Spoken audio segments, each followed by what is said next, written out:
نحمده ونصلي على رسوله الكريم اما بعد فاعوذ بالله من الشيطان الرجيم بسم الله الرحمن الرحيم رب اشرح لي صدري ويسر لي امري واحلل عقدة من لساني يفقهوا قولي. یاد رکھیے ذوالقعدہ نمبر 1 حرام مہینوں میں سے، نمبر 2 حج کے مہینوں میں سے ہے. قرآن مجید میں آتا ہے الحج اشہر معلومات، حج کے مہینے معلوم ہے، تو ان میں سے ایک مہینہ کیا ہے؟ ذوالقعدہ. کون کون سے مہینے حج کے؟ شاباش، شوال، ذوالقعدہ، ذوالحجہ. ذوالحجہ کے پہلے 10 دن. ذوالقعدہ میں عمرہ کرنا مسنون ہے، اگرچہ اجازت نہیں ملتی کیونکہ حج فلائٹ شروع ہو جاتی ہیں.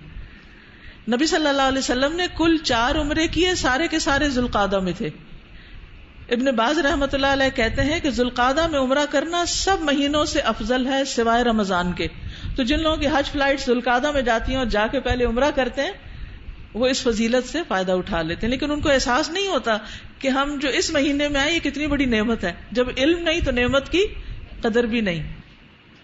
سلف صالحین کی ایک جماعت کہتی ہے کہ اس مہینے میں عمرہ رمضان سے بھی افضل ہے. امام ابن القیم کہتے ہیں کہ ذوالقعدہ اور رمضان کے درمیان فضیلت میں تردد ہے، اور وہ کہتے ہیں ہم اس بارے میں اللہ سے استخارہ کرتے ہیں جو اس کے نزدیک افضل ہے ہمیں اس کی رہنمائی کر دے، یعنی اس کا موقع دے دے، یا تو رمضان میں عمرے کا موقع دے دے یا ذوالقعدہ میں دے دے. تو بہرحال یعنی اس سے آپ اندازہ لگائیے کہ اس مہینے میں عمرہ جو ہے وہ کتنا فائدہ مند ہے. ذوالقعدہ میں روزہ رکھنا مستحب ہے بعض کے نزدیک، لیکن اس مہینے میں روزے کی کوئی خاص فضیلت نہیں، جیسے شوال کے روزے ہیں یا ذوالحج میں اس کے کوئی خاص روزے نہیں، یا محرم کا روزہ ہے. تو یہ ذوالقعدہ کا کوئی روزہ خاص اجر والا نہیں، لیکن وہ کہتے ہیں چونکہ مہینہ افضل ہے عام مہینوں کے مقابلے میں، اس لیے اس کی عبادت اچھی ہے. اس مہینے میں کچھ تاریخی واقعات بھی ہوئے. اسی مہینے میں اللہ تعالیٰ نے موسیٰ علیہ السلام سے 30 راتوں کا وعدہ کیا. مجاہد، مسروق اور ابن جریج یہ کہتے ہیں. غزوہ بدر ثانی اسی مہینے میں ہوا. بنو قریظہ کے ساتھ غزوہ اسی مہینے میں ہوا. صلح حدیبیہ ذوالقعدہ میں ہوئی. انا فتحنا لک فتحا مبینا اسی مہینے میں نازل ہوئی. ذوالقعدہ میں کرنے کا کام کیا ہے؟ نمبر 1 اس کی تعظیم، اللہ کی حدود کا خیال، فرائض کی ادائیگی، نیک کاموں کی طرف توجہ، برائیوں سے خاص طور پر رکنا، گناہ اور نافرمانیوں کے کاموں سے بچنا. ابن رجب کہتے ہیں جس آدمی کی ان حرمت والے مہینوں میں نیک عمل کرنے سے ہمت کوتاہ ہو تو اسے چاہیے کہ وہ اپنی جان پر نافرمانیوں سے رک جانے کے ساتھ رحم کائے. اپنے اوپر رحم کرو. کس طرح؟ نافرمانیوں سے رک کر. فلا تظلموا فیہن انفسکم. کبیرہ گناہوں سے توبہ یعنی تجدید توبہ کریں، نیکیوں میں آگے بڑھیں، اللہ کی اطاعت کے کاموں میں اور زیادہ شوق سے چلیں. جیسے رمضان سے پہلے شعبان ہوتا ہے نا، تو ذوالحجہ سے پہلے ذوالقعدہ، ایک لڑائی جھگڑے سے باز آ جاتے. تو ذوالقعدہ یعنی بیٹھنے والا مہینہ، کہ اب لڑائی جھگڑا ختم اور بیٹھ جاؤ. تو یہ دراصل اس حرمت والے مہینوں میں سے پہلے مہینے کا نام اس اعتبار سے ہے. جاہلیت میں بھی اس مہینے کی بہت تعظیم کی جاتی تھی.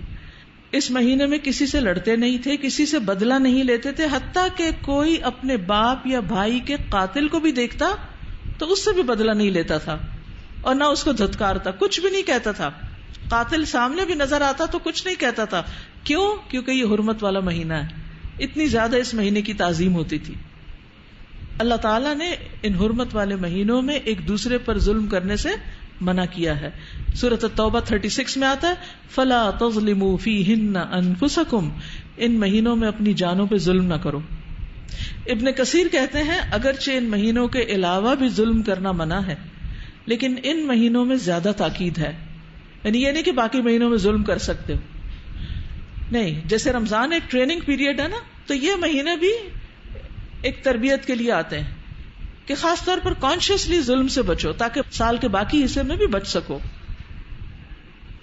تو ان کی حرمت اور عظمت کی شدت کی وجہ سے ان میں ظلم اور زیادہ ظلم ہے یا بڑا گناہ ہے. قتادہ کہتے ہیں حرمت والے مہینوں میں ظلم کرنا خطا اور گناہ ہے، اور گناہ میں اس ظلم سے بڑھ کر ہے جو ان مہینوں کے علاوہ کیا جائے. اگرچہ ہر حال میں ظلم سنگین گناہ ہے، لیکن اس مہینے میں اس کی سنگینی کئی گنا زیادہ بڑھ جاتی ہے. ظلم کی دو قسمیں ہوتی ہیں، ایک ہے اپنی جان پہ ظلم اور ایک ہے دوسروں پہ ظلم. جان پہ ظلم جیسے فرائض کو چھوڑ کے، نماز، روزہ، حج، زکوٰۃ، واجبات، ڈیوٹیز چھوڑنا کیا ہے؟ ظلم. کس پہ؟ اپنے آپ پہ. فلا تظلموا فیہن انفسکم. پھر عبادات کے اوپر نظر ثانی کریں، نمازیں وقت پہ ادا ہو رہی ہیں، صحیح طور پر ادا ہو رہی ہیں. نمبر 2، ظلم ہوتا ہے حرام کام کر کے، جیسے بے حیائی کا ارتکاب، صحیح لباس نہ پہننا، والدین کی نافرمانی، قطع رحمی اور دیگر حرام کام کرنا. یہ بھی دراصل اپنی جان پہ ظلم کرنا ہے. ٹھیک ہے؟ تو پہلی قسم خاص طور پر اپنے اوپر ہے، لیکن دوسری قسم جو ہے ظلم کی، اس میں اپنے علاوہ دوسرے بھی شامل ہو جاتے ہیں. یعنی والدین کا حق نہیں دے رہے تو آپ ان کے ساتھ ظلم کر رہے ہیں. ٹھیک ہے؟ اگر آپ فحش لباس پہن رہے ہیں تو آپ دوسروں کو اپنی طرف اٹریکٹ کر کے ان کا مزاج خراب کر رہے ہیں، ان پہ بھی ظلم کر رہے ہیں، اپنے اوپر تو کر ہی رہے ہیں. اسی طرح قطع رحمی کر کے خود کو بھی نقصان دیتے ہیں لیکن دوسروں کو بھی حق نہیں دے رہے، وغیرہ وغیرہ، اور دیگر جتنے بھی حرام کام ہیں.